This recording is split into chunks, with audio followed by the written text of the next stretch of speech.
because we're so stuck in our habits and so stuck in our ways, and I've been doing it like this for 20 years, 30 years, however many years, we think that we identify with our problems. But we don't identify with our problems. Our problems are identifying us. And do you?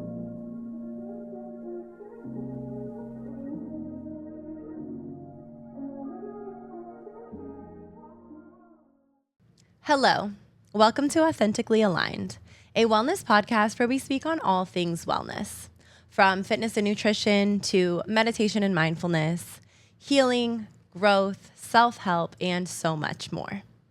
If you are a new listener, welcome to the podcast. And if you're a returning listener, thank you so much for your love and support. And I want you to know that I'm sending you that same love and support right back. So the other day I was in a bookstore. One of my favorite places to be, one of my favorite places to spend time, explore, spend money.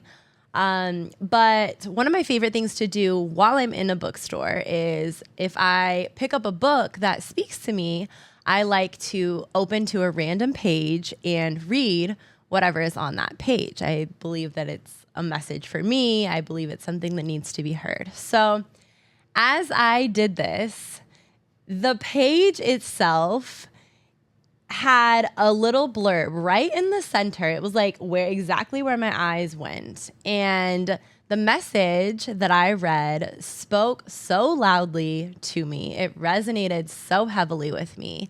And I want to talk about that message that I received today. So I naturally took a photo of the page because I knew that I needed to remember this. So the page says, self-esteem needs success to prove your self-worth, whereas self-compassion says you are worthy no matter what. I'm going to read it again because it needs to be heard again. But it says, self-esteem needs success to prove your self-worth, whereas self-compassion says you are worthy no matter what. So today, that is exactly what I want to talk about is self-compassion. I think self-compassion is one of the hardest things to practice. And I also think that it is one of the least practiced things for a majority of people. I think that it is very easy for us to show compassion to others, but when it comes to showing ourselves compassion, it's a whole different story. What is self-compassion? So self-compassion is an emotionally positive self-attitude that protects us from the negative consequences of self-judgment, isolation, rumination, basically anything negative that goes on in our head about ourselves. Self-compassion is being kind and understanding toward yourself when you're feeling inadequate, when you're feeling a sense of failure, when you're feeling like you could have done better or you want to do better. And I think that it's important for us to recognize how much we really need self-compassion in order to thrive, in order to grow, in order for us to truly be successful. I think that one of the first things that a majority of people do when they feel that they have failed or feel that they haven't done their best is they focus on the self-judgment. They focus on the criticism. And a lot of times this does lead to isolation. This does lead to overthinking and maybe falling into a depression or falling into a funk of not wanting to do anything. And when we're able to catch ourselves in the moment and show ourselves that compassion, it changes the trajectory of where we're going. It changes the trajectory of our day, of a project we may be working on, little things that make a big difference in our lives. When we practice self-acceptance, it allows us to celebrate ourselves in a way that breeds confidence. It breeds security. It breeds safety. It breeds faith in ourselves. That leads to self-acceptance, which translates to self-value and self-worth. When you truly find and practice self-compassion and self-acceptance, you are able to fully love yourself, accept yourself, embrace yourself. And it doesn't matter what you have or don't have, who's in your life or who isn't in your life, where you are or where you're not, because you have full contentment within yourself, because you are able to look outside of yourself and recognize that you are doing everything possible, everything that you can in order to move forward, in order to be successful. But I think as we practice self-compassion, we have to recognize that there is a whole nother side of the self-compassion that requires us to put in the work, that requires us to show up as our best self. And if we're showing up as our best self, it makes it so much easier for us to practice compassion for ourselves, because we know that we did exactly our best at any given time. But I do think that there are times that we don't show up as our best self. We don't execute something as great as we maybe could have, or we know we could have. And that is where we start to find the self-judgment, the criticism, the doubt, rather than doing your best, showing up 1,000%, and then accepting that 1,000%, knowing you gave everything that you could to whatever it is you set your mind to. And just as with everything, self-compassion is a practice. So it's not something that is going to just be a flip of a switch and all of a sudden you're going to have compassion for yourself and you're going to be able to show up in a compassionate way. It's a practice where you have to start to implement these daily or weekly or monthly habits that are encouraging you to have compassion for yourself. Like I've said before, it is really easy for us to show compassion to others, but why is it so hard for us to show compassion to ourselves? And I think that when we really sit down to think about the ways in which we show ourselves compassion versus the ways in which we show others compassion, there's a huge difference. We are our own biggest critic. We judge ourselves more than we judge anybody else. And when you are able to change that mindset and love yourself for every ounce of your being, every flaw, every imperfection, every challenge that you may face, every bad habit that you have, and recognize that you have a choice. So you can recognize these things in yourself and you can just say, oh, that's just who I am. That's just who I'm going to be forever. Or you can recognize these things in yourself and you can make a conscious decision to make a change. You can try to change a habit. Maybe it's not going to happen the first, second, or third time. But if you try hard enough and you put enough effort in, you can do whatever you want to do.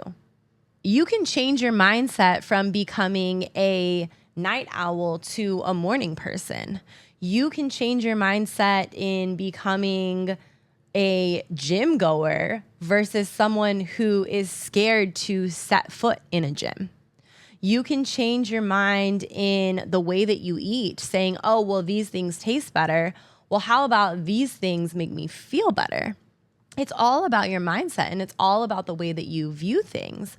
But when you consciously make the decisions that you know are going to make you better, you naturally start to have more and more self-compassion because you're showing yourself grace, you're showing yourself patience. You know that you are showing up as your best in that exact moment. And you also know that if you continue to show up as that best self with each passing moment, 2 weeks from now, that best self is going to be completely different.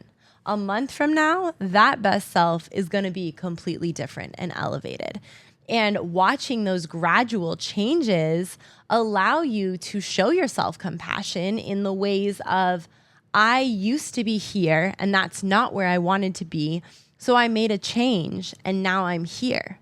And now today I'm not where I want to be, but I know that I'm actively pursuing the better version of myself. And I think that alone allows you to show yourself compassion. It allows you to give yourself a little bit of grace, and it allows you the time and space to be proud of how far you have come along your journey in whatever it may be. So when thinking about self-compassion, there are three main things to think about: self-kindness versus self-judgment, common humanity versus isolation, and mindfulness versus over-identification. So elaborating on these things, self-kindness versus self-judgment is pretty self-explanatory. Showing yourself kindness rather than judging yourself in any instance. Taking time to be kind to yourself. Taking time to be kind to the things that you have accomplished rather than judgmental towards the things that you have accomplished. Taking time to be kind in knowing that you may not be where you want to be, but you are making steps every day to move a little bit closer to that, rather than judging yourself for not being where you want to be. Showing yourself love, showing yourself acceptance through these times is what's going to start to allow you to have compassion for yourself. The next one is common humanity versus isolation. And this one is so real because I think that it is very common for us to feel like we are the only ones having whatever problem it is that we have. And I think that it is so important for us to recognize that if we are having some sort of problem, there is somebody else, probably way more people than we even can imagine, that are having the same problem that we are.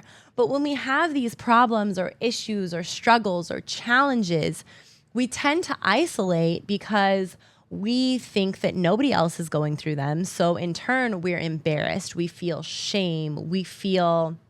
That's when we judge ourselves. We start to judge ourselves because we're like, oh my gosh, how could I be going through this? When the reality is there are probably hundreds of thousands of people who are going through the exact same thing that you are, but everybody has too much pride to be vulnerable and to share the things that they're going through. So reminding yourself that you are not alone in any of the challenges that you face. And sometimes it takes you being vulnerable for somebody else in your community or in your environment to show that same vulnerability. We have to create safe spaces, not only for ourselves, but for others. And the more that we do that, the more that others feel comfortable doing that.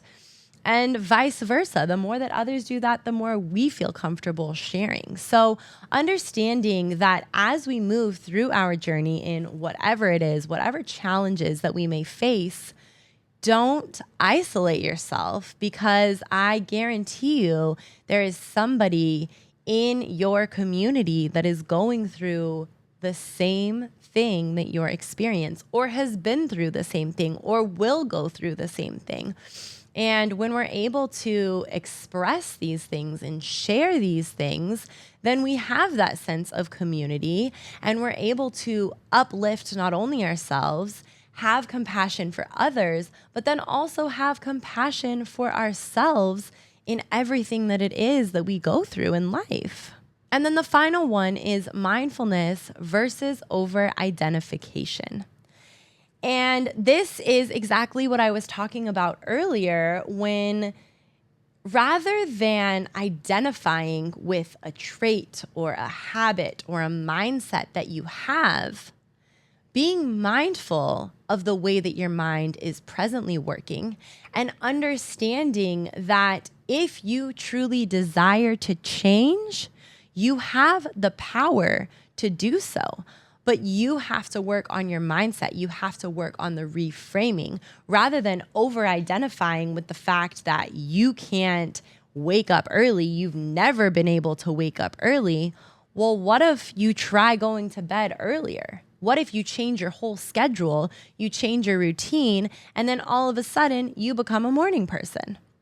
It really can be that simple, but so many times, because we're so stuck in our habits and so stuck in our ways, and I've been doing it like this for 20 years, 30 years, however many years, we think that we identify with our problems.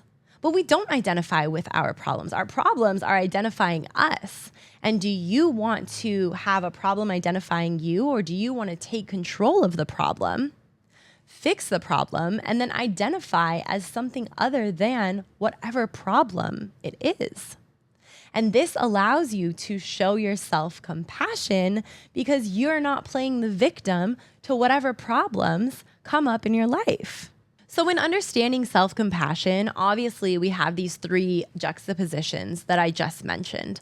But what are some ways, in addition to those things, that we can practice self-compassion?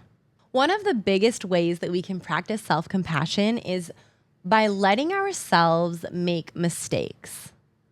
Treating yourself as if you would treat a friend when they make a mistake. You have love and compassion and show kindness for somebody, a friend who makes a mistake. But when it comes to yourself, you feel like you can't make mistakes. And when you allow yourself to make mistakes, you are accepting of your flaws. You are embracing your flaws. You don't have to identify with them, but you're understanding that they're a part of your journey right now, and they're going to help build you into whatever future version of yourself that you desire to be. The second way, I kind of just loop this in with the first one, but care for yourself as you would care for others. Show that same love, show that same compassion. Treat yourself the way that you would treat your daughter, your niece, your nephew, your son, whatever it may be. Treat yourself in a way of love and patience and kindness that you would do for anybody else in your life. Becoming more self-aware is a great way to start to show yourself compassion, because as you become more self-aware, you can start to reframe your thoughts. And if a thought comes up that is negative, you can flip it around in a way that creates a positive belief about yourself. For instance, you can say, oh, I could never get up early. Or you could say, if I go to bed earlier and I still get the same 7 hours of sleep, I can be a morning person. But that's a choice. You don't have to be a morning person. If you don't want to be a morning person, don't be a morning person. I'm just using this as an example. But understanding there are two sides to everything. One subject matter always has an opposition. And you could be on either end of the spectrum, or you could be in the middle. There really is no black and white. There's definitely gray area when it comes to this. But understanding that there is a process in moving from white to black, or from black to white, in changing your habits, in changing your skill set, in changing your mindset, and taking the time using your own desires to make those choices to change the habits. And when you start to change the habits is when you really can identify with self-compassion. Another great way to find compassion for yourself is through mindfulness. And maybe that is through a meditation, maybe that is through breath work, maybe that is through journaling. But when you are able to connect your mind to your body, you start to lose awareness of all of the clutter and thoughts that are going on in your mind. And when your mind connects to your body, you start to pay more attention to the things like your breath, your heartbeat, the things that are keeping you alive. And instantly you show compassion, you show gratitude, you show love to your body that works every single day to keep you alive without you even having to tell it to. How beautiful is that when you're able to really just take a moment to connect to your body through your mind and embrace everything that your body gives to you every single day when you wake. You know, practicing that mindfulness can be done through a meditation. It can be done through connection with your breath. And it can even be done through some journaling sequences where you understand the power of your body and spirit over the power of your mind. Our mind creates thoughts and ideas and stories, but our body and our spirit are existing always. They're there. They don't have to be created. So when you start to create these thoughts, you take yourself away from your spirit. You take yourself away from your body. And that is why you start to lose compassion for yourself. Another way to practice self-compassion is eliminating judgment. Trying to take a beat, take a breath before you judge yourself. And what can you say that's positive about yourself? You don't have to instantly make a judgment, but you can instantly say, wow, I'm really proud of myself. Wow, I just did that. Wow, look how far I've come. Rather than, wow, I'm not where I want to be. It really is about the way that you speak to yourself and the thoughts that come up. But what takes practice is the fact that so many of us are accustomed to those negative thoughts. They come up and they're the first thing that we listen to. And what we need to do is when those negative thoughts start to come up, we need to reframe them so that eventually the negative thoughts don't come up and we're just getting positive thoughts and we're feeding ourselves with positive affirmations. We're feeding ourselves with positive feedback, positive reinforcement. And then we really start to thrive because we are exuding compassion for ourselves. A great way to show yourself compassion is by letting go of outside validation. We do not need validation. Validation's for parking, okay? When you are able to validate yourself, when you are able to understand, I showed up better today than I did yesterday or the day before or the day before, and you understand that that is all that matters. But if we're constantly worried about what somebody else is doing, or we're constantly worried about what somebody else is going to think about where we are in life or what we're doing, then we fixate on that. And that's another form of self-sabotage in our mind. That's another form of negative self-talk, because why are you worried about what somebody else has to say? Why don't you worry about what you have to say about yourself? And maybe you're using those as judgments toward yourself because it's easier for somebody else to judge you than it is for you to judge yourself. But you know, when you are not showing up as your best self, you know you could have shown up better. So rather than using the judgment, why not just hold yourself accountable? Why not say, wow, today was not my best day. That's okay. I'm going to show up better tomorrow. Reframing the self-judgment into accountability and acceptance of being where you are, but also wanting better for yourself, is a huge way that you start to show yourself compassion and release all of the negativity. I think another way for us to show ourselves compassion is through vulnerability. And I spoke on this a little bit earlier, but being vulnerable with the people around you, reaching out to somebody and being honest about the way that you're feeling, about the things that you're going through, and expressing it, saying it out loud. A lot of times when we aren't able to express it, it's because we don't want to accept it. But when we're able to accept it and understand where we are, then that is when we're able to make a change. I think also when we reach out to somebody and we're able to be vulnerable with them, we recognize how much compassion they show us, and it teaches us to show ourselves that same compassion. So making sure that you have a support system that you feel safe and secure and vulnerable to reach out to and to be raw and real with, and then you're able to learn self-compassion by the way that others show you the compassion that they do. Self-love and self-compassion, they go hand in hand. But if you can't show yourself compassion, then you can't show yourself love. And vice versa. If you can't show yourself love, then how are you going to show yourself compassion?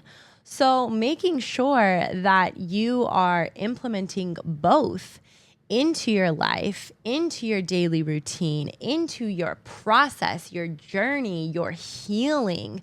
And the more that you start to show yourself compassion, the easier life gets, the more fulfilling life becomes, and the more you're able to embrace every ounce of your being and really, truly step into yourself, step into your power, step into exactly who you are destined to be. So as we move into this upcoming week, I encourage you to start showing yourself compassion, to use these ideas and use these processes to start to reframe your mind, to start to change the negative self-talk, to start to flip everything into a positive and embrace your flaws, your imperfections,